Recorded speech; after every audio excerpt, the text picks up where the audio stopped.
मुंबई में है, शरद पवार जी के घर पे। AHCC, anti Hindu coordination committee, किस प्रकार से हिंदू धर्म को समाप्त किया जाए उसको लेकर 26 दल आज बैठने वाले हैं।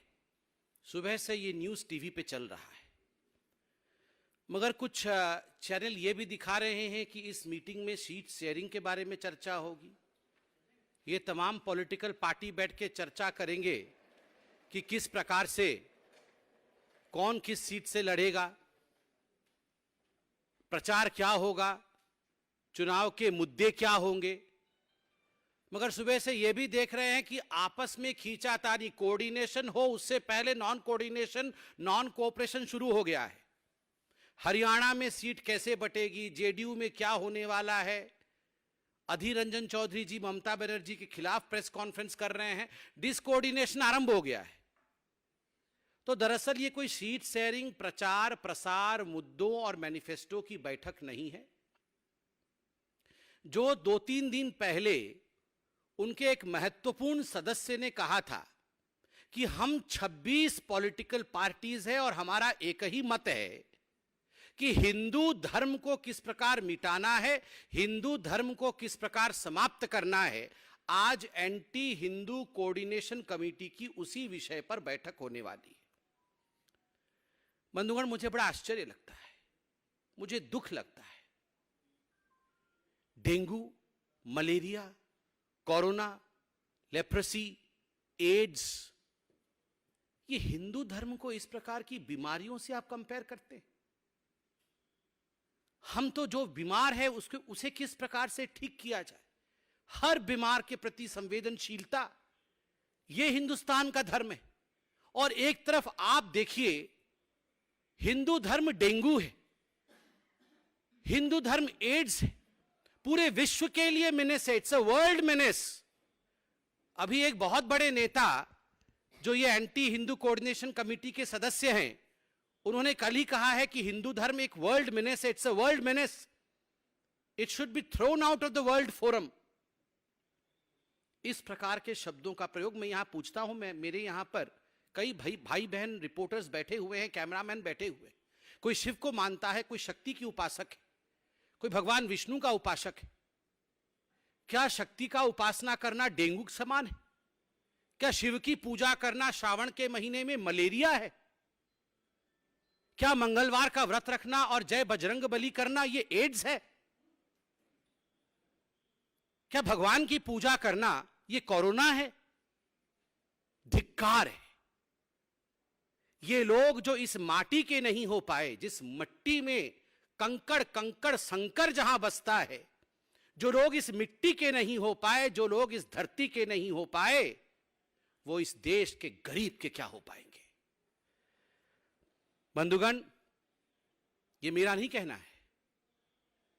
The way I am speaking today, the force that I am using today, and the wrath that probably you are seeing in me today, the anger that you are seeing in me today, ये केवल इसलिए है क्योंकि उनके एक सदस्य ने कहा है कि भले ही हमारी पॉलिटिकल पार्टीज के बीच में, ये 26 पॉलिटिकल पार्टीज के बीच में कितने भी डिफरेंसेस क्यों ना हो, मगर सनातन को मिटाना, हिंदू धर्म को मिटाना, ये हमारा परम लक्ष्य है, एक लक्ष्य है जिस पर हम सब एक मत हैं।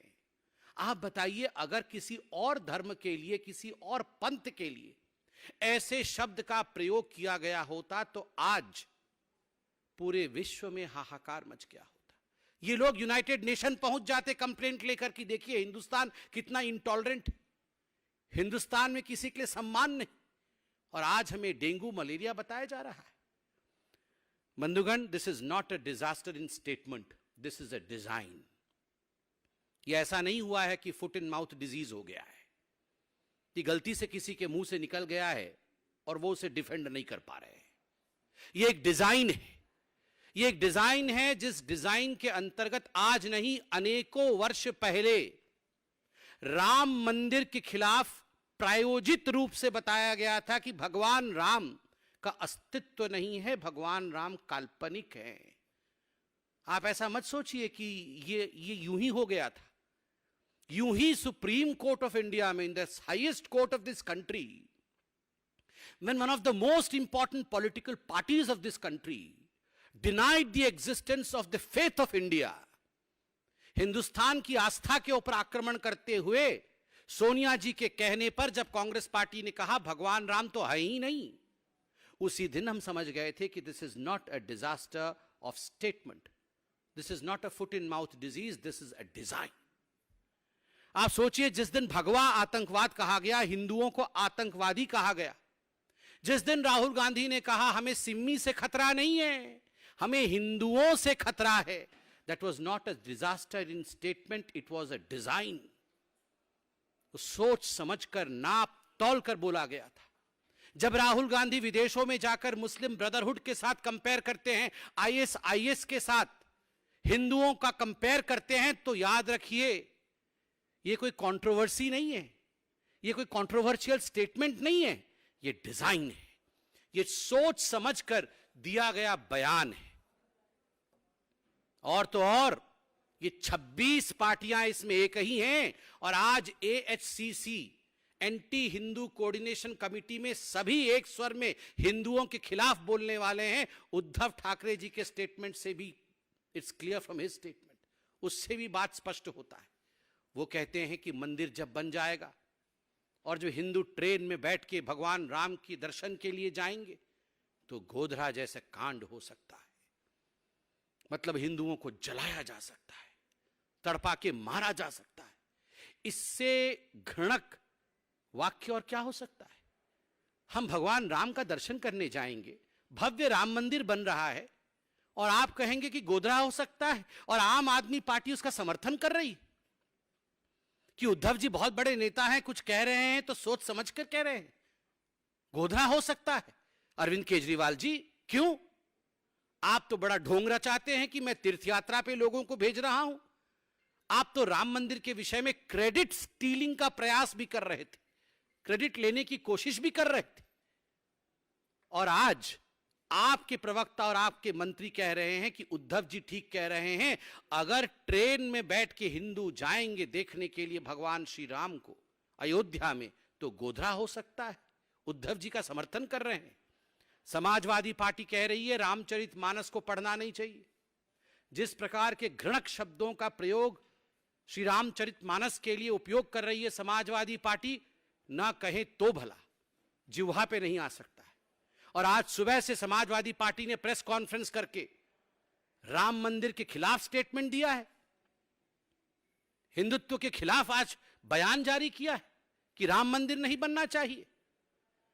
आरजेडी तिलक लगाने वालों से देश को बर्बाद कर दिया है, यह स्टेटमेंट पढ़ रहा हूं।